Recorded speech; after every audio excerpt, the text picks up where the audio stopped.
Thank you, Jesus. Hallelujah. Stotram. சிறுகூட்டமே நீ பயப்படாதே, கர்த்தர் என்றும் நம் துணை நிற்கிறார். எதிரிகள் வெள்ளம் போல் எதிராக வந்தால் ஆவியானவர் கொடியேற்றுவார். எதிரிகள் வெள்ளம் போல் எதிராக வந்தால் ஆவியானவர் கொடியேற்றுவார்.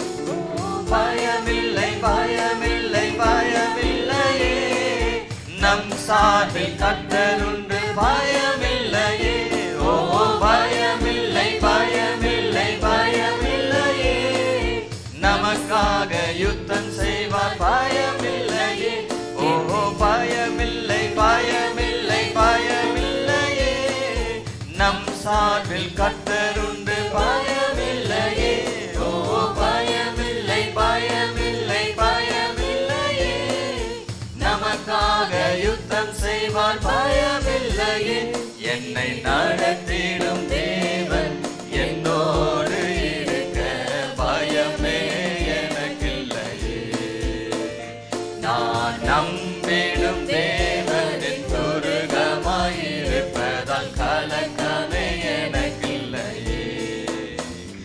என்னை நடத்திடும் தேவன் என்னோடு இருக்க பயமே எனக்கில்லையே.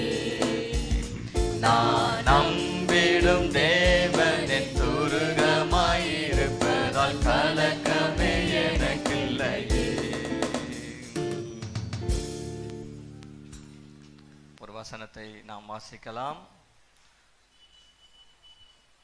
மீகாவின் புஸ்தகம் 4ஆம் அதிகாரம் 13ஆம் வசனத்தை வாசிக்க கேட்போம்.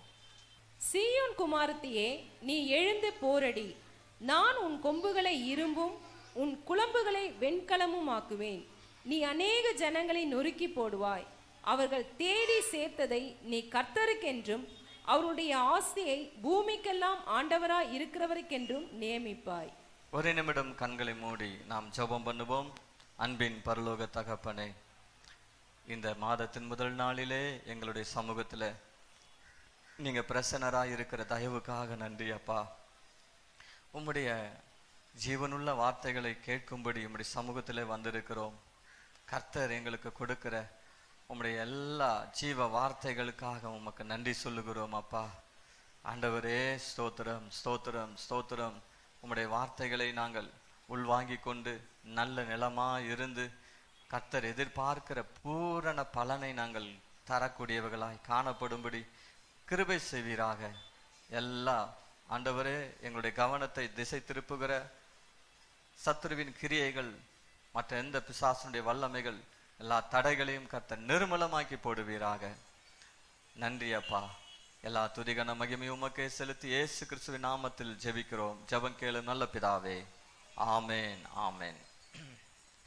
சீயோன் குமாரத்தியே, நீ எழுந்து போரடி. நான் உன் கொம்புகளை இரும்பும் உன் குளம்புகளை வெண்கலம் ஆக்குவேன். நீ அநேக ஜனங்களை நொறுக்கி போடுவாய்.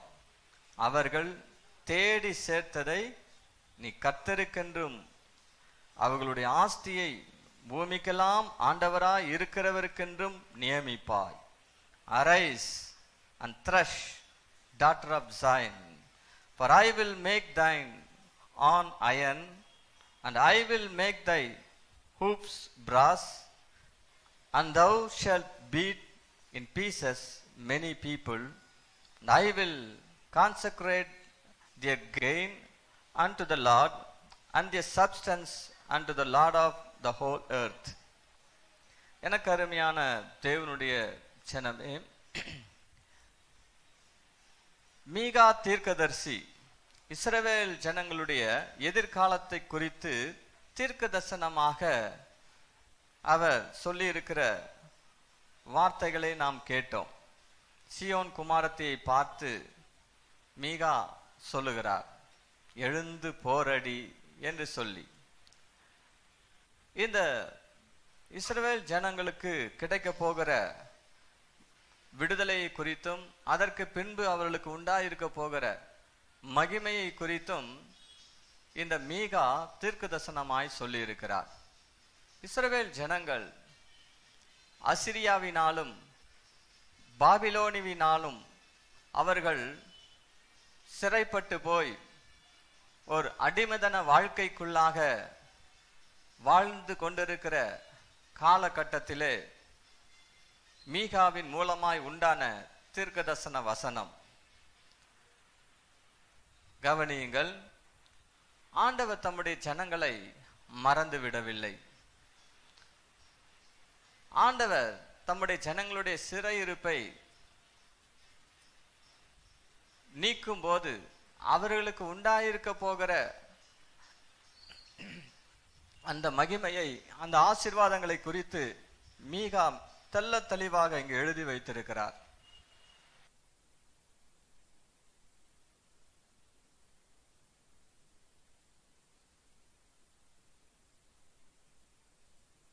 மன்னிக்கவும், என்னுடைய த்ரோட் கொஞ்சம் சரியில்லை.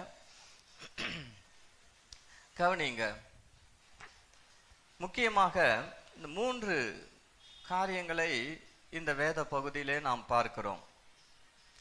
முதலாவது the strength, இரண்டாவது the shape, மூன்றாவது the substance. முதலாவது the strength, the shape, the substance. பலன், பலன், உருவாக்கப்படுதல், ஒரு வடிவம், ஆஸ்தி. அல்லேலூயா. அதாவது இப்படி சொல்வோமானால், ஆங்கிலத்திலே அதை அப்படியே ஒரு கோர்வையாக எஸ் சீரியஸ்ல சொன்ன ஸ்ட்ரென்த், ஷேப், சப்ஸ்டான்ஸ் என்று தமிழ்ல சொல்ல வேணுமா? கொஞ்சம் ஆளுமை, ஆயத்தம், ஆஸ்தி. ஆளுமை, ஆயத்தம், ஆஸ்தி. கொஞ்சம் வார்த்தைகள் வித்தியாசப்படும், ஆனால் பொருள் எல்லாம் ஒன்றுதான். கவனிங்கள், உங்களுக்கு நான் விளக்கி சொல்லுகிறேன். இதுவரைக்கும் எதிரிகள் இஸ்ரவேல் ஜனங்களை சீயோன் குமாரத்தை அடிமைப்படுத்தி ஆளுகை செய்து கொண்டிருந்தார்கள். ஆனால் இப்பொழுதோ கர்த்தர் அவர்களை விடுவிக்கும்படி அவர் எழுந்திருக்கிறார். சீயோன் குமாரத்தியை பார்த்து அவர் சொல்லுகிறார், சீயோன் குமாரத்தியே, நீ எழுந்து போரடி என்று சொல்லுகிறார். நீ எழுந்து போரடி. எனக்கு அருமையான தேவனுடைய ஜனமே, போரடிப்பது என்றால் என்ன? முதலாவது பார்க்கிறோம், இந்த சீயோன் குமாரத்தி கட்டளை பெறுகிறாள். என்ன கட்டளை என்றால், அவள் எழுந்திருக்க வேண்டும். இந்த சீயோன் குமாரத்தி தன்னுடைய சிறையிருப்பை குறித்து அவள் கவலைப்படுகிறாள், கலங்குகிறாள், பயப்படுகிறாள், வேதனைப்பட்டு துக்கத்திலே திரிந்து கொண்டிருக்கிறாள், பலன் இல்லாமல் இருக்கிறாள், சோர்ந்து போய், உற்சாகத்தை இழந்து போய், தைரியத்தை இழந்து போய் இருக்கிறாள். இப்படிப்பட்ட ஒரு சூழ்நிலையில கர்த்தர் சொல்றாரு, அதை விட்டு எழுந்திரு. உன் சிறையிருப்பை விட்டு எழுந்திரு. உன்னை சிறைப்படுத்தி வைத்திருக்கிற காரியம் என்னவோ அதை உதறிவிட்டு எழுந்திரு என்று சொல்லுகிறார். எழுந்து என்ன செய்ய வேண்டும்? நீ போரடி என்று சொல்லுகிறார். என்ன சொல்லுகிறார்? போரடி. Arise and thresh, daughter of Zion. Thresh என்ற வார்த்தையை கவனிங்கள். போரடி. Thresh means to separate the grain or seed from cereal plant. அதாவது thresh என்று சொன்னால் தானியத்தை அதன் செடியிலிருந்து பிரித்தெடு என்று அர்த்தம். அறுவடை செய்த பிறகு அறுக்கப்பட்ட அரிக்கட்டுகள் களத்திற்கு கொண்டு வரப்படும். களத்திற்கு கொண்டு வரப்பட்ட அந்த கதிர் கட்டுகளை என்ன செய்வார்கள் என்றால் அதை போரடிப்பார்கள். போரடிப்பதில் பல விதங்கள் இருக்கிறது. ஒவ்வொரு தானியத்தையும் ஒவ்வொரு விதமாய் போரடிப்பார்கள். கவனிங்கள், கோதுமையை தரையில அடித்து அதை போரடித்து அதனுடைய அரிக்கட்டுகளிலிருந்து தனியாக பிரித்தெடுப்பார்கள். இன்னும் சிறு தானியங்களை அவர்கள் களத்திலே பரப்பி எருதுகளை நடக்க விட்டு அது மிதிப்பதின் மூலமாக தானியத்தை தனியாக பிரித்தெடுப்பார்கள். இன்னும் பார்லி, இன்னும் சில அந்த கார்ன், என்ன சொல்லுவாங்க, சோளம், இதெல்லாம் கொம்புகளை வைத்து, அதாவது பேட் என்று சொல்வார்கள், தடியா உருளை கட்ட மாதிரி இருக்கும், அதை வைத்து அடித்து என்ன பண்ணுவாங்க, தனியாக பிரித்தெடுப்பார்கள். இன்னும் சில தானியங்கள் இருக்கிறது, உருளைகளை உருட்டி என்ன செய்வாங்க, அதில் இருக்க தானியத்தை தனியாக பிரித்தெடுப்பார்கள். அதாவது கைகளினாலோ அல்லது ஏதோ ஒரு மிஷின் மூலமாகவோ எப்படியோ அந்த அரிக்கட்டிலிருந்து, அறுக்கப்பட்ட அந்த கட்டிலிருந்து தானியத்தை தனியாக பிரித்தெடுக்கும் களத்திற்கு கொண்டு வந்து அந்த களத்திலே வைத்து அவர்கள் பிரித்தெடுக்கிற முறைக்கு தான் போரடிப்பது என்று அர்த்தம். அல்லேலூயா. போரடிப்பது என்றால் என்ன அர்த்தம்? தானியத்தை, அறுக்கப்பட்ட அரிக்கட்டுகளை களத்தில் கொண்டு வந்து அந்த அறுக்கப்பட்ட அந்த ஸ்டெம்ப்ஸ் இருக்கிறத, அந்த செடி காய்ந்து போன அறுக்கப்பட்ட அரிக்கட்டுகளிலிருந்து தானியத்தை தனியாக பிரித்தெடுப்பதற்கு பெயர் தான் போரடித்தல். பிரித்தெடுக்கிற இந்த ஒரு காரியத்தை செய்யும்படி, அதாவது போரடிக்கும்படி கர்த்தர் சீயோன் குமாரத்திற்கு ஒரு கட்டளை கொடுக்கிறார். அல்லேலூயா. நீங்கெல்லாம் என்ன செய்ய போறீங்க? எழுந்து போரடிக்க போறீங்க. அல்லேலூயா சொல்லுங்களேன். எழுந்து போரடிக்க போகிறோம் சொல்லுங்களேன். வாயிலேயே சொல்லலாம், நீங்க எப்படி செய்ய போறீங்கன்னு தெரியல. உற்சாகமா சொல்லுங்க, நான் எழுந்து போரடிக்க போகிறேன். அல்லேலூயா. நீங்கள் எழுந்து போரடிக்க போகிறீர்கள். கவனிங்கள், இங்கு தீர்க்கதரிசனமாய் சொல்லப்பட்ட இந்த வசனமானது சீயோன் குமாரத்திக்கு, அதாவது இஸ்ரவேல் ஜனங்களுக்கு சொல்லப்பட்டது. அது அப்படியே நடந்தது. அப்படி என்றால் இது முடிஞ்சு போயிருச்சா என்று பார்த்தால் முடிந்து போன தீர்க்க தரிசனம். அதே நேரத்திலே இனிமேல் நடக்க போகிற தீர்க்க தரிசனமாகவும் இது இருக்கிறது. அல்லேலூயா. இந்த தீர்க்க தரிசனம் ஏற்கனவே நடந்து முடிந்த ஒரு தீர்க்க தரிசனமா இருந்தாலும் இனி ஆண்டவராக இயேசு கிறிஸ்துவின் வருகையின் நாளிலே, அவருடைய ராஜ்யம் ஸ்தாபிக்கப்படும் நாளிலே நடக்க போகிற உண்மையான ஒரு சம்பவமாகவும் இது இருக்கிறது. அல்லேலூயா. சரி, நடந்து முடிந்துச்சு, இனிமே நடக்க போகுது. அது ஏன் இப்போ நீ பேசுற அப்படின்னு கேட்கிற மாதிரி இருக்கு. அல்லேலூயா. கவனியுங்கள், இந்த தீர்க்க தரிசனத்தை இப்பொழுது நம்புகிற யாரா இருந்தாலும் அவர்கள் வாழ்க்கையிலே கர்த்தர் அவர்கள் போரடித்து பெரிய ஆசீர்வாதத்தை காணும்படி அவர்களுக்கு இன்றைக்கு விசுவாசிக்கிற உங்களுக்கு இன்றைக்கு இது நடக்கிற தீர்க்க தரிசனமா இருக்கிறது. அல்லேலூயா. அல்லேலூயா. சில தீர்க்க தரிசனங்கள் எக்காலத்துக்கும் ஏற்ற ஒரு தீர்க்க தரிசனமாய் வேதத்திலே அது சொல்லப்படுகிறது. எல்லா தீர்க்க தரிசனங்களும் அப்படி இராது. வேதத்தை ஆழ்ந்து வாசிக்கிறவர்களுக்கு வரும் காரியங்களை குறித்து நிதானிக்கிறவர்களுக்கு அது நன்றாய் தெரியும், அது புரியும். எல்லாராலும் அதை அறிந்து கொள்ள முடியாது. கவனியுங்கள், அப்படிப்பட்ட ஒரு தீர்க்க தரிசனம் தான் இந்த தீர்க்க தரிசனம். இங்கு வேதம் என்ன சொல்லுகிறது? சீயோன் குமாரத்தியே, நீ எழுந்து போரடி, நீ எழுந்து போரடி, நீ எழுந்திருக்க வேண்டும். நீ உட்கார்ந்து கொண்டே இருக்கிற,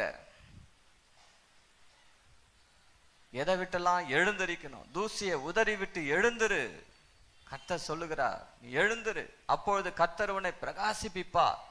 உன் துக்கத்தை விட்டு எழுந்திரு, துயரங்களை விட்டு எழுந்திரு, பயத்தை விட்டு எழுந்திரு, உன் பலவீனத்தை விட்டு எழுந்திரு, அறியாமையை விட்டு எழுந்திரு, உன் பாவத்தை விட்டு எழுந்திரு. நீ இன்னும் சிறைப்பட்டு இருக்கிற அந்த காரியங்கள் உன்னை சிறைப்பட்டு வைத்திருக்கிறது. உன்னுடைய மாம்ச குணங்களை விட்டு எழுந்திரு.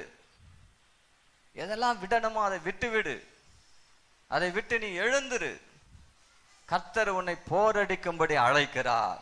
உனக்கென்ற ஒரு புதிய வேலையை ஆண்டவர் வைத்திருக்கிறார். அல்லேலூயா. நீ போரடிக்க வேண்டும்.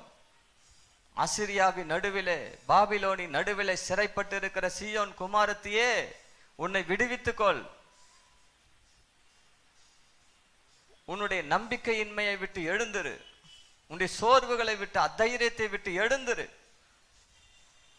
உன் துக்கத்தை விட்டு, கலக்கத்தை விட்டு எழுந்திரு. நீ எழுந்து போரடிக்க வேண்டும். அல்லேலூயா. போரடிக்க வேண்டும். கர்த்தர் ஒரு அறுவடையை அவர் நியமித்து வைத்திருக்கிறார். கர்த்தர் என்ன செய்திருக்கிறார்? ஒரு அறுவடையை நியமித்து வைத்திருக்கிறார். உனக்காக ஒரு களத்தை ஆயத்தம் பண்ணி வைத்திருக்கிறார். அறுக்கப்பட்ட அரிக்கட்டுகள் எல்லாம் களத்துக்கு ஒன்றாய் சேர்க்கப்பட்டு இருக்கிறது. நீ அதை போரடிக்க வேண்டும். அல்லேலூயா. நீ போரடிக்க வேண்டும். Arise and thresh, daughter of Zion, எழுந்து போரடி. எனக்கு அருமையான தேவனுடைய ஜனமே, இந்த போரடிக்கிறது என்று சொல்லும்போது தானியத்தை அதனுடைய கதிர்களிலிருந்து, அதனுடைய கிளைகளிலிருந்து தனியாக பிரித்து எடுக்கிற அந்த ஒரு வேலை தான் போரடித்தல் என்று அங்கு சொல்லப்படுகிறது. அப்போ போரடிப்பது பல விதங்களில் இருக்கிறது. பிரித்தெடுப்பதற்காக அந்த கதிர்கட்டுகள் மேல் அடிக்கப்பட வேண்டும், அல்லது அந்த கதிர்கட்டுகள் தரையிலே ஓங்கி அடிக்கப்பட வேண்டும். அல்லேலூயா. யாருன்னா கிராமத்து ஆள் இருக்கிறீங்களா? பார்த்துருக்கிறீங்களா? ஆமாம், இல்லையா? அப்படி செய்வார்கள். கவனிங்கள். ஆகவே அது ஒரு process of separating the grain from the straw. எனக்கு அருமையான தேவனுடைய ஜனமே, போரடிப்பதற்கு நமக்கு என்ன வேண்டும் என்றால் பலன் வேண்டும். என்ன வேணும்? பலன் வேண்டும். ஆமா, அந்த களத்துல போயிட்டு வேலை செய்யணும்னா சும்மா பலவீனமா இருந்தா வேலை செய்ய முடியாது. நல்லா பலசாலியா இருக்கணும். ஒரு 2 கதிர்கட்டை அடிச்சாலே சோர்ந்து போயிடுவாங்க சில பேர், ரொம்ப டயர்டாயிடுவாங்க. அப்போ களத்தில் இருக்கிற அத்தனை கதிர்கட்டுகளையும் என்ன செய்யணும்? அடித்து அந்த தானியங்களை தனியாக பிரித்தெடுக்கணும், செப்பரேட் பண்ணணும். அதுக்கு நல்ல கடுமையாக உழைக்கக்கூடியவர்கள் இருக்க வேண்டும். கர்த்தர் என்ன சொல்லுகிறார்னா, போரடிப்பதற்கு நான் உன்னை என்ன பண்றேன்னா, உன் கொம்புகளை இரும்பும், உன் குளம்புகளை வெண்கலமும் ஆக்குவேன். நான் உன்னை என்ன செய்ய போறேன்? கர்த்தர் கொடுக்கிற ஸ்ட்ரென்த் இதுதான். உன் கொம்புகளை இரும்பும். அல்லேலூயா. மாட்டுக்கெல்லாம் கொம்பு கட்டையில தான் இருக்கும். ஆனா ஆண்டவர் என்ன சொல்றாரு? உனக்கு கொம்பை இரும்புல தரேன் அப்படின்றாரு. எந்த ஒரு மிருகத்துக்கும், கொம்புள்ள மிருகத்துக்கு அதனுடைய பலன் கொம்புகளிலே தான் இருக்கும். பெரிய உருவமாகுது எது? காண்டா மிருகம். அந்த காண்டா மிருகத்துக்கு மூக்கு மேல ஒரு கொம்பு இருக்குது. அந்த முழு காண்டா மிருகத்தினுடைய பலனும் எதுல இருக்குது? அந்த கொம்புல தான் இருக்குது. அந்த கொம்பை வச்சுதான் அது சண்டை போடும். அப்ப அந்த கொம்பு எவ்வளவு ஸ்ட்ராங்கா இருக்கும்னு பாருங்க. கொம்புள்ள எந்த மிருகத்துக்கும் அதனுடைய பலன் கொம்புகளிலே தான் இருக்கு. ஆகவே அந்த கொம்பை வச்சுதான் அது சண்டை போடும். கொம்பு முறிஞ்சு போச்சு அப்படின்னா அது இனி ஜெயிக்க முடியாது, தோத்து போயிடும், அவுட் ஆயிடுச்சுன்னு அர்த்தம். அது பலன் இருக்கிற வரைக்கும் அந்த கொம்புகளை வைத்து முட்டி அது சண்டை போடும். ஆண்டவர் சொல்றாரு, உனக்கும் பலன், அல்லேலூயா, எப்படி இருக்க போதுனா இரும்பை போல இருக்க போகிறது. உன் கொம்பை நான் இரும்பு போல மாற்ற போகிறேன். உன் கொம்பை எப்படி மாற்ற போகிறேன்? இரும்பை போல மாற்ற போகிறேன். அல்லேலூயா. மாட்டு கொம்பு உடைஞ்சாலும் இந்த இரும்பு கொம்பு உடையவே உடையாது. ஆமென், அல்லேலூயா. எந்த கொம்பு வேணா உடைஞ்சு போலாம். கர்த்தர் நமக்கு கொடுக்கிற இந்த கொம்பு இரும்பினால் ஆனது, அது உடையவே உடையாது. அப்புறம் என்ன சொல்றார்? உன் குளம்புகளை வெண்கலமாக்குவேன். குளம்புனா என்ன அர்த்தம்னா, இந்த கால்நடைகளுக்கு கீழே கால் இருக்கு இல்லையா, அந்த கால் தேய்ந்து போகாமல் இருக்கும்படி அந்த கால் கட்டையிலே வெண்கல தகடுகளை அடிப்பார்கள். இரும்பு பிளேட் அடிப்பாங்க, பித்தளை பிளேட் அடிப்பாங்க.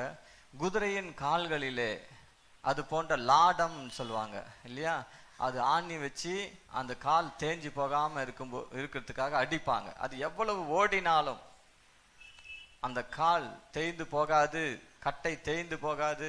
ஏன்னா அது இரும்புல இருக்குது. ஆண்டவர் என்ன சொல்றாரு? உன் குளம்பை நான் வெண்கலத்தினால செஞ்சு போடுறேன். உன் காலு தேயவே தேயாது. அல்லேலூயா. அந்த குதிரை இவ்வளவு வேகமா ஓடினாலும் அதனுடைய கால்கள் குளம்பினால், அந்த குளம்பு வெண்கலத்தால் செய்யப்பட்டிருக்கும் போது அது தேய்ந்தே போகாது. அல்லேலூயா. அந்த கால்களுக்கு பலவீனமே ஏற்படாது, பலவீனமே ஏற்படாது. கர்த்தர் சொல்றார், உன் கொம்பை இரும்பும் உன் குளம்புகளை வெண்கலமா ஆக்குவேன். நீ என்ன செய்வாய் என்றால் அநேக ஜனங்களை நொறுக்கி போடுவாய், நொறுக்கி போடுவாய். அல்லேலூயா. களத்துல கொண்டு வந்துட்டாரு, போரடிக்கும்படி நம்மள கொண்டு வந்து விட்டுட்டாரு, ஜனங்களையும் கொண்டு வந்துட்டாரு. இப்போ சொல்றாரு, என்ன சொல்றாரு? நீ போரடி. நம்ம என்ன செய்ய போறோம்? வேதம் சொல்லுகிறது, கர்த்தர் நமக்கு கொடுக்கிற அந்த ஸ்ட்ரென்த், அந்த பலத்தை கொண்டு நாம் போரடித்து ஜனங்களை நொறுக்கி போட போகிறோம். அல்லேலூயா. ஜனங்களை நொறுக்கி போட போகிறோம்னா யார் இந்த ஜனங்கள்?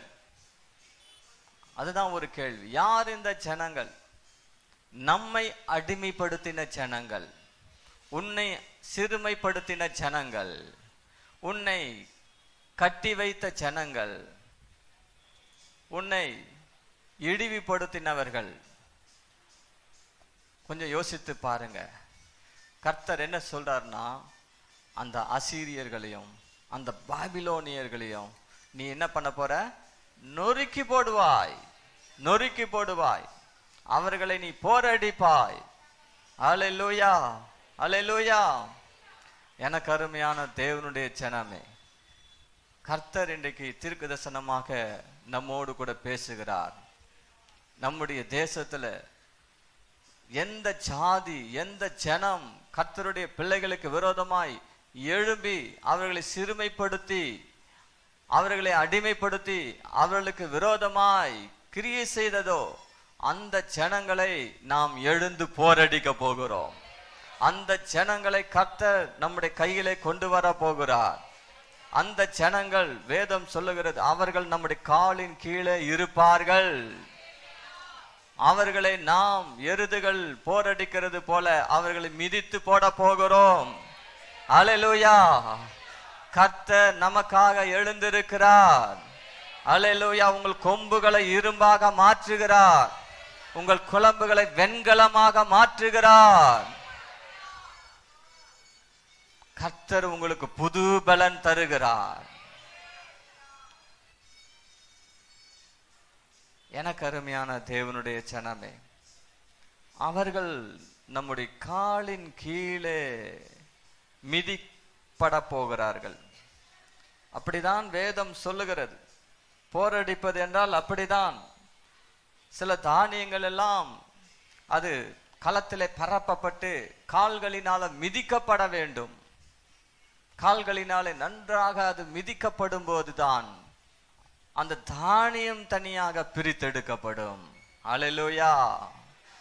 கவனியுங்கள், அதிலே 2 விதம் இருக்கு. ஒன்று, மிதிக்கப்பட்டு தானியங்கள் எல்லாம் அம்பாரத்தில் சேர்க்கப்படுகிறது. ஆனால் அதனுடைய சாஃப், அதாவது என்ன சொல்றது, அதனுடைய களைகள், மற்ற பகுதிகள், வேண்டாதவைகள்லாம் அடுப்பிலே சுட்டெரிக்கப்படுவதற்கு அது ஒன்றாய் சேர்த்து கட்டப்படுகிறது. அல்லேலூயா, அல்லேலூயா. ஆகவே போரடிப்பது எதற்காகவென்றால் தானியத்தை தனியாக கர்த்தருக்கென்று பிரித்தெடுத்து அதை கொண்டு போவதற்காகத்தான். அல்லேலூயா. நான் சொல்லுகிறது புரியுதுங்களா? ஒரு பக்கம் ஆத்தும ஆதாயம் செய்ய போகிறோம். எழுந்து போரடித்து எந்த ஜனங்கள் நமக்கு விரோதமாய் எழும்பினார்களோ அவர்களே ரட்சிக்கப்பட போறாங்க. அவர்களை நாம் கீழ்ப்படுத்த போகிறோம். அவர்கள் மேல் நமக்கு கர்த்தர் பலத்தை தர போகிறார். அல்லேலூயா. கர்த்தர் என்ன செய்கிறார்? அடுத்தது என்ன சொல்லப்பட்டிருக்குன்னா, வாசிப்போம். ஏசாயாவின் புத்தகம் 41ஆம் அதிகாரம் 15-16 வாசித்து பாருங்கள்.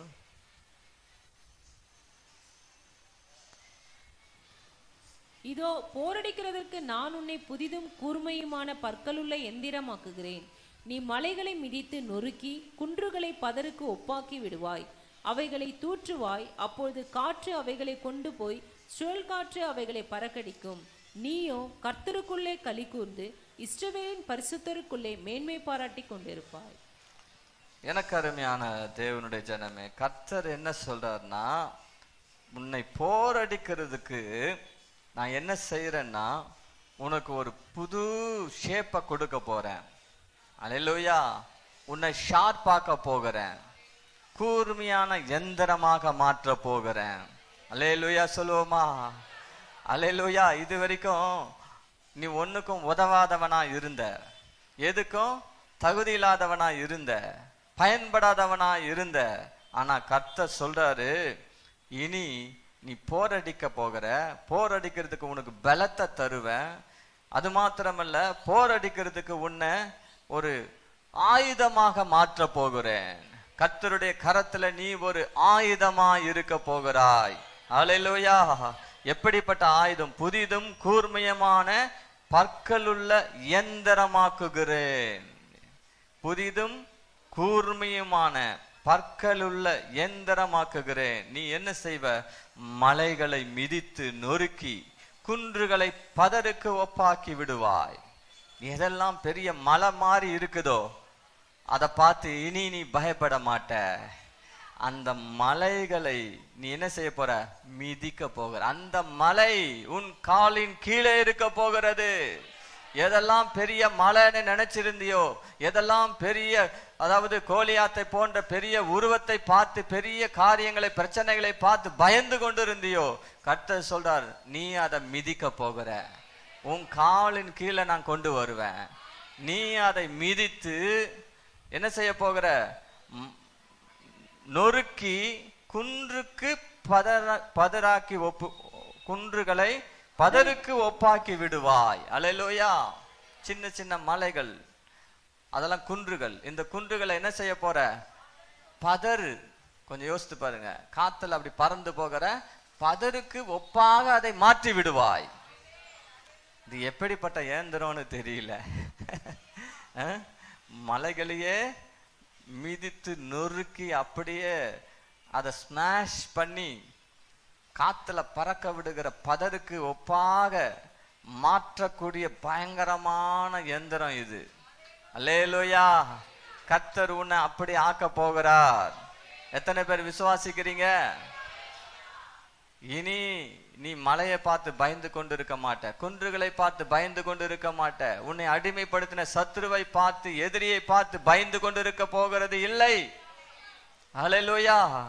கர்த்தர் உன்னை புதிய பற்கள் தீட்டப்பட்ட எந்திரமாக மாற்றுகிறேன் என்று சொல்லுகிறார்.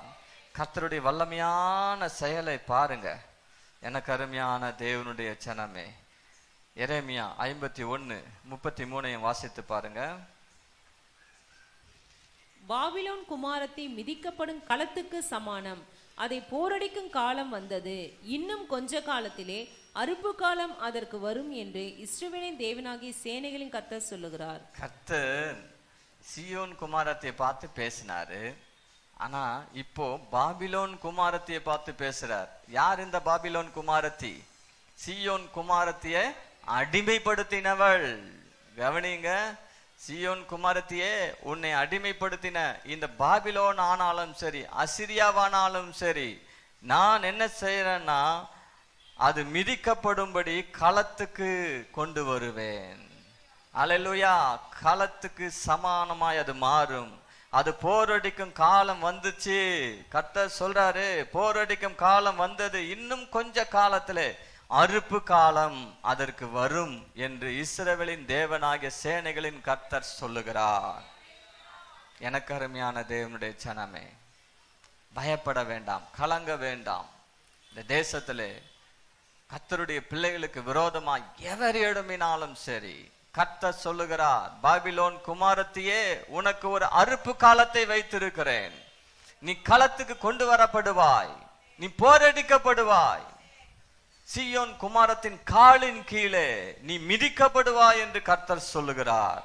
கரங்களை தட்டி கர்த்தரை மகிமைப்படுத்துவோமா?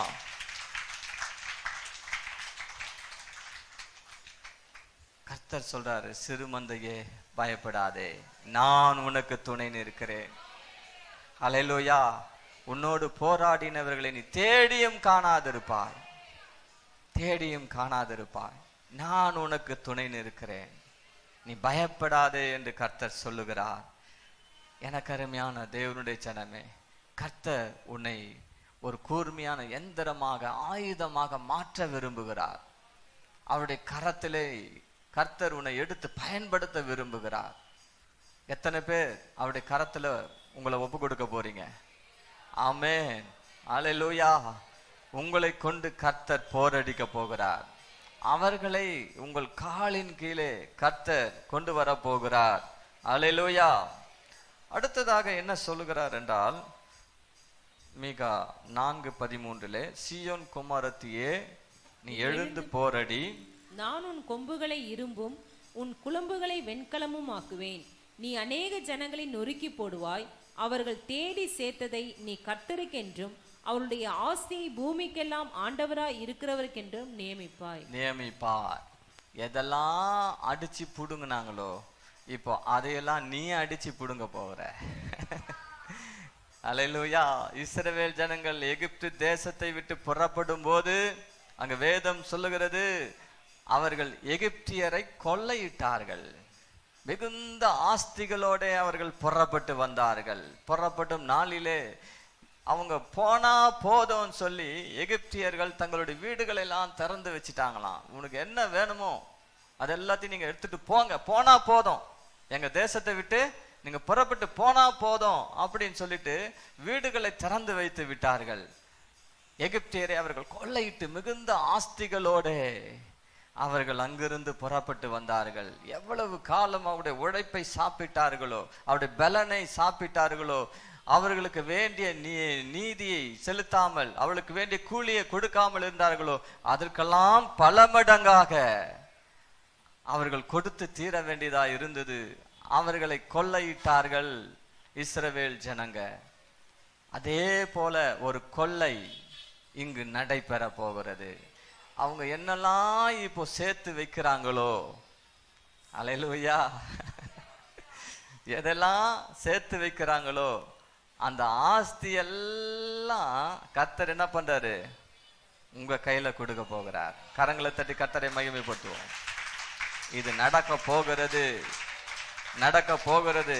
அவர்கள் தேடி சேர்த்ததை நீ கர்த்தருக்கென்றும் அவர்களுடைய ஆஸ்தியை பூமிக்கெல்லாம் ஆண்டவருக்கென்றும் நியமிப்பாய். அல்லேலூயா, அல்லேலூயா. உபாகமம் 25:4 ஒரு வசனம் இருக்கிறது, வாசிங்க.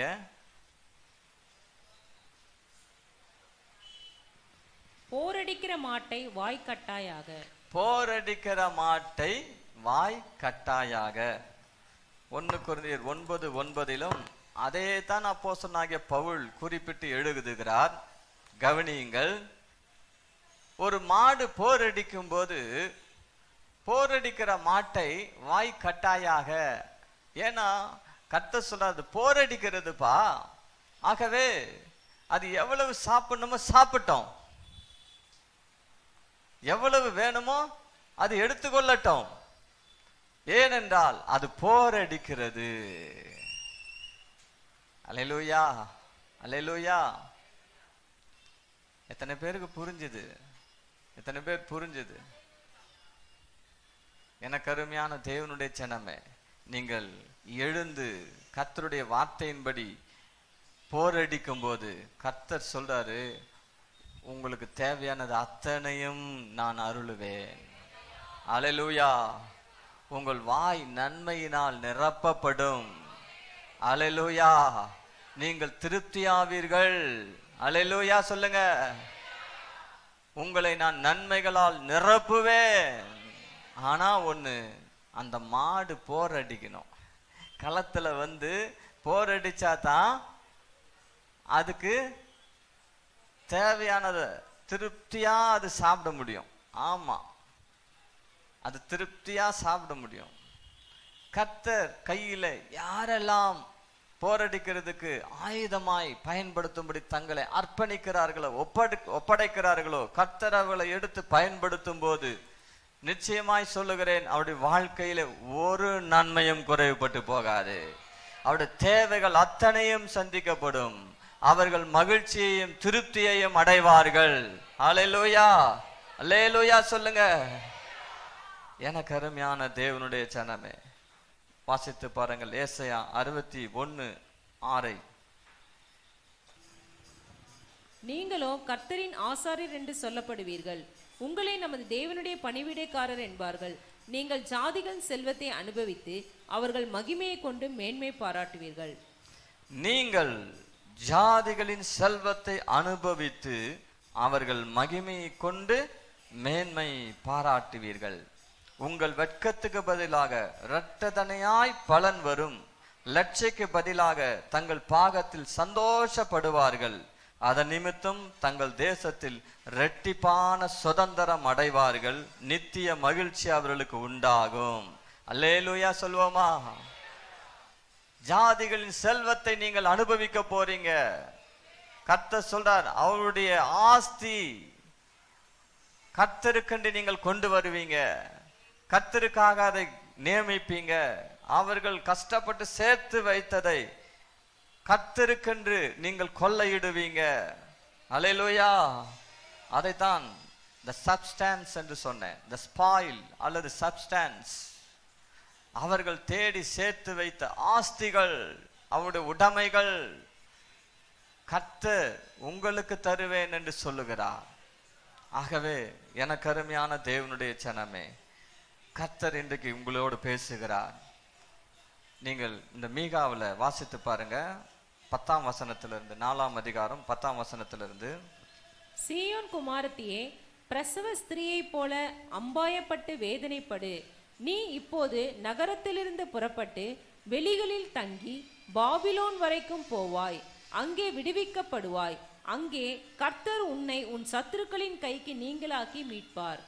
இங்கு பாபிலோனுக்கு சிறைப்பட்டு போகிறதுக்கு முன்னாடி என்ன தீர்க்க தரிசனம்னா, சீயோன் குமாரத்தியே, பிரசவ ஸ்திரீயை போல அம்பாயப்பட்டு வேதனைப்படு. நீ சிறைப்பட்டு போவாய். ஆனாலும் கர்த்தர் என்ன செய்வார்? உன்னை விடுவிப்பார். நீ விடுவிக்கப்படுவாய். போகும்போது அழுகையோடு கண்ணீரோடு போனார்கள். பிரசவ வேதனைப்படுகிற ஸ்திரீயை போல வேதனைப்பட்டு, சொல்ல முடியாத வேதனை. அப்படிப்பட்ட ஒரு வேதனையை அவர்கள் அனுபவித்து அந்த சிறையிருப்பிலே இருந்தார்கள். ஆனால் கர்த்தர் அவர்களை என்ன செய்தார் என்றால் விடுவித்தார். அங்கே விடுவிக்கப்படுவாய், அங்கே கர்த்தர் உன்னை உன் சத்துருக்களின் கைக்கு நீங்களாக்கி மீட்பார். அல்லேலூயா.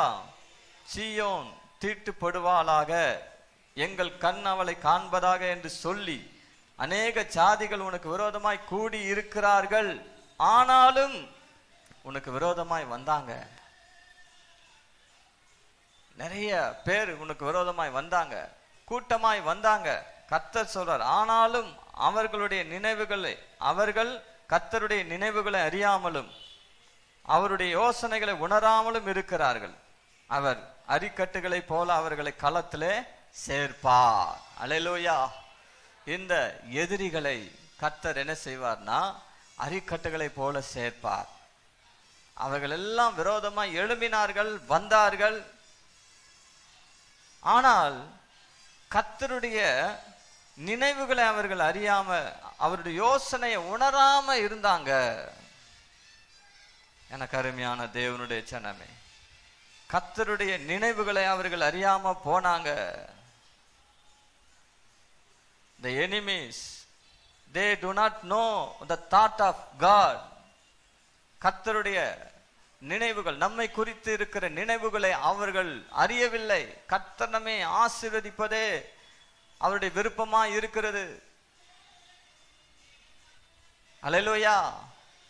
கர்த்தர் நம்மை நன்மைகளால் நிரப்புவதே அவருடைய எண்ணமா இருக்கிறது என்பதை அவர்கள் அறியாமல் போனார்கள். கர்த்தர் சொல்றார், அரிக்கட்டுகளை போல அவர்களை களத்திலே கொண்டு வருவார். இன்னொரு வசனத்தை வாசித்து முடிக்கலாம். செப்பனியா சொல்லுகிறார் பாருங்க, 3ஆம் அதிகாரத்துல 7 இருந்து வாசிங்க. உன் வாசஸ்தலம் நிர்மூலம் ஆகாதபடிக்கு நீ எனக்கு பயந்து கடிந்து கொள்ளுதலை ஏற்றுக்கொள் என்றேன். நான் அவர்களை எப்படி தண்டித்தாலும் அவர்கள் அதிகாலையில் எழுந்து தங்கள் கிரியைகளை எல்லாம் கேடாக்கினார்கள். ஆகையால் நான் கொள்ளையாட எழும்பும் நாள் மட்டும் எனக்கு காத்திருங்கள் என்று கர்த்தர் சொல்லுகிறார். என் சினமாகிய உக்கிர கோபத்தை எல்லாம் அவர்கள் மேல் சொரியும்படி ஜாதிகளை சேர்க்கவும் ராஜ்யங்களை கூட்டவும் நான் தீர்மானம் பண்ணினேன். பூமியெல்லாம் என் எரிச்சலின் அக்கினியினால் அழியும். அப்பொழுது ஜனங்கள் எல்லாரும் கர்த்தருடைய நாமத்தை தொழுது கொண்டு ஒருமனப்பட்டு அவருக்கு ஆராதனை செய்யும்படிக்கு நான் அவர்கள் பாஷையை சுத்தமான பாஷையாக மாற பண்ணுவேன். கர்த்தர் என்ன சொல்றார்? 8ஆம் வசனத்தை வாசிக்கும் போது, நான் கொள்ளையாட எழும்பும் நாள் மட்டும் எனக்கு காத்திருங்கள். அல்லேலூயா. சீயோன் குமாரத்தியே, கர்த்தர் சொல்றார், நான் உங்களுக்காக எழும்புவேன். கொள்ளையாட எழும்பும் நாள் மட்டும் எனக்காக காத்திருங்கள். கர்த்தருக்காக நாம் காத்திருக்க வேண்டும். பொறுமையாய் காத்திருங்கள். கர்த்தர் நியாயம் செய்வார். அல்லேலூயா. படிக்கு படி வாங்குவது அவருடைய வேலை. நானே பதில் செய்வேன் என்று கர்த்தர் சொல்லுகிறார். அது வரைக்கும் பொறுமையாய் காத்திருக்க வேண்டும். என் சினமாகிய உக்கிர கோபத்தை எல்லாம் அவர்கள் மேல் சொரியும்படி ஜாதிகளை சேர்க்கவும் ராஜ்யங்களை கூட்டவும் நான் தீர்மானம் பண்ணினேன். கர்த்தர் சகல விரோதமான ஜனங்களையும் ஒன்றாக கூட்டுவார். அவர் கொள்ளையாட எழும்புவார். தன்னுடைய சினமாகிய உக்கிர கோபத்தை அவர்கள் மேல் ஊற்றும்படி அவர்களை கூட்டி சேர்ப்பார்.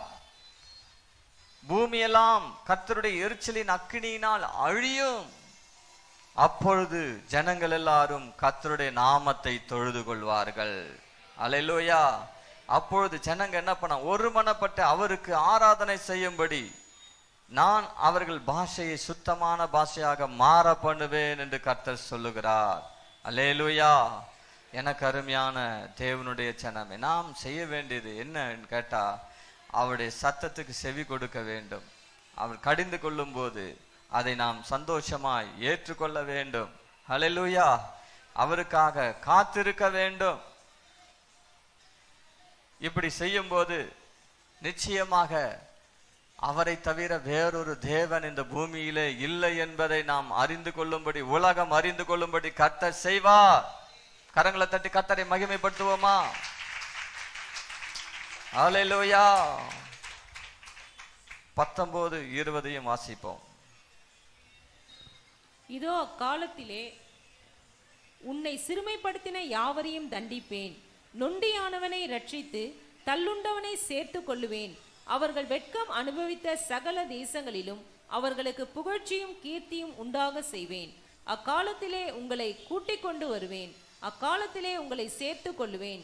உங்கள் கண்காண நான் உங்கள் சிறையிருப்பை திருப்பும் போது பூமியில் உள்ள சகல ஜனங்களுக்குள்ளும் நான் உங்களை கீர்த்தியும் புகழ்ச்சியுமாக வைப்பேன் என்று கர்த்தர் சொல்லுகிறார். அல்லேலூயா.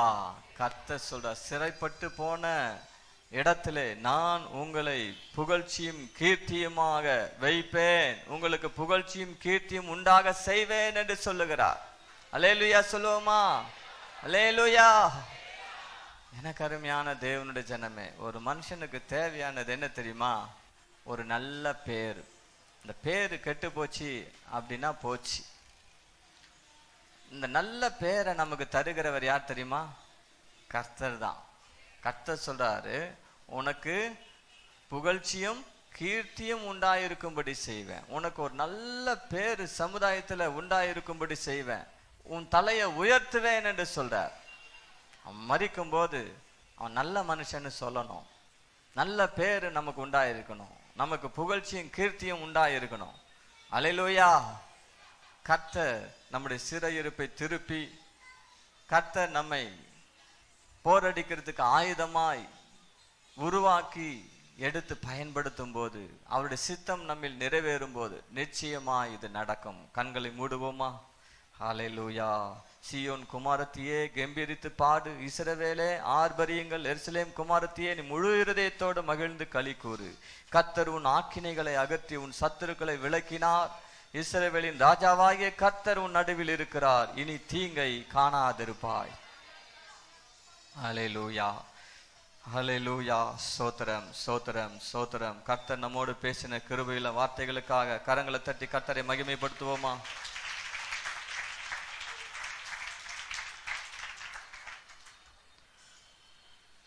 ஸ்தோத்திரம். ஜெபம் பண்ணுவோம். அன்பின் பிதாவே, உம்மை நன்றியோடு துதிக்கிறோம், ஸ்தோத்திரிக்கிறோம். இந்த புதிய மாதத்தின் முதலாவது நாளிலே கர்த்தர் எங்களுக்கு நீர் கொடுத்திருக்கிற இந்த வாக்குத்தத்தத்துக்காக நாங்கள் நன்றி செலுத்துகிறோம், உம்மை துதிக்கிறோம் ஆண்டவரே. இயேசுவே உமக்கு ஸ்தோத்திரம் ஸ்தோத்திரம். நாங்களும் கூட ஆண்டவரப்பா இயேசுவே ஆண்டவரே கர்த்தர், நாங்கள் முதலாவது எழுந்திருக்கிறவர்களாய் எத்தனையோ வேளைகளிலே ஆண்டவரே எங்களை நாங்கள் மறந்து, ஆண்டவரே நாங்கள் யார் என்பதை மறந்து, ஆண்டவரே சோர்விலும் பலவீனத்திலும் துக்கத்திலும் ஆண்டவரே நாங்கள் அமிழ்ந்து போனது உண்டு சுவாமி. இந்த நாளிலும் கூட கர்த்தர் ஒரு விசை கூட எங்கள் ஒவ்வொருவரையும் நீ தட்டி எழுப்பும்படியா எங்களை ஒப்பு கொடுக்கிறோம் அப்பா. நாங்கள் யார் என்பதை உணர்ந்து போரடிக்கிறதற்கு ஆண்டவர் நீர் எங்களை ஆண்டவரே புதிதும் கூர்மையுமான ஒரு எந்திரமாய் நீர் வைத்திருக்கிறீர் ஆண்டவரே. கர்த்தர் அப்பா ஸ்தோத்திரம் ஸ்தோத்திரம் ஸ்தோத்திரம். இந்த மாதத்திலும் கூட இந்த வாக்குத்தத்தத்தை நாங்கள் பிடித்து ஆண்டவர் அதை உரிமை பாராட்டி கர்த்தர் எங்களுக்கு வைத்திருக்கிற ஆசீர்வாதங்களை சுதந்தரித்துக் கொள்ளும்படி எங்களை ஒப்பு கொடுக்கிறோம் அப்பா. ஆண்டவரே ஸ்தோத்திரம் ஸ்தோத்திரம் ஸ்தோத்திரம் ஆண்டவரே. கர்த்தர் இந்த மாதத்திலே ஒரு நல்ல ஒரு ஆண்டவர் அறுவடையை காணும்படியாய் கர்த்தர் எங்கள் ஒவ்வொருவரையும் நீர் எடுத்து பயன்படுத்தும்படியாய் எங்களை உம்முடைய திருக்கரத்திலே ஒப்பு கொடுக்கிறோம். தொடர்ந்து நீரே ஆளுகை செய்யும் இயேசுவின் நாமத்தில் பிதாவே, ஆமென். நம்ம எல்லாரும் எழுந்து நிற்போம். ஸ்தோத்திரம் ஸ்தோத்திரம். கர்த்தர் நம்மோடு பேசின கிருபையுள்ள வார்த்தைகளுக்காய் கரங்களை உயர்த்தி கர்த்தரை ஸ்தோத்திரம் பண்ணுவோம். ஸ்தோத்திரம் ஸ்தோத்திரம் ஸ்தோத்திரம் ஸ்தோத்திரம். கர்த்தர் நம்மை போரடிக்கிறதுக்கு நம்மை அவர் எழுப்பி இருக்கிறார். அல்லேலூயா. நாம் எழுந்து போரடிக்க போகிறோம். அல்லேலூயா. தானியங்களை தனியே பிரித்தெடுக்க போகிறோம். கரங்களை உயர்த்தி கர்த்தரை ஸ்தோத்திரம் பண்ணுவோம். கர்த்தருக்காக அதை நாம் கொண்டு வர போகிறோம். அல்லேலூயா. இந்த உலகத்தின் செல்வத்தை ஆஸ்தியை என்று சொல்லும்போது இந்த உலக ஜனங்களை கர்த்தருக்காக நாம் ஆயத்தமாக்க போகிறோம். கர்த்தருக்காக அவர்களை நாம் கொண்டு வர போகிறோம். அதுக்காக கரங்களை தட்டி கர்த்தரை மகிமைப்படுத்துவோம்.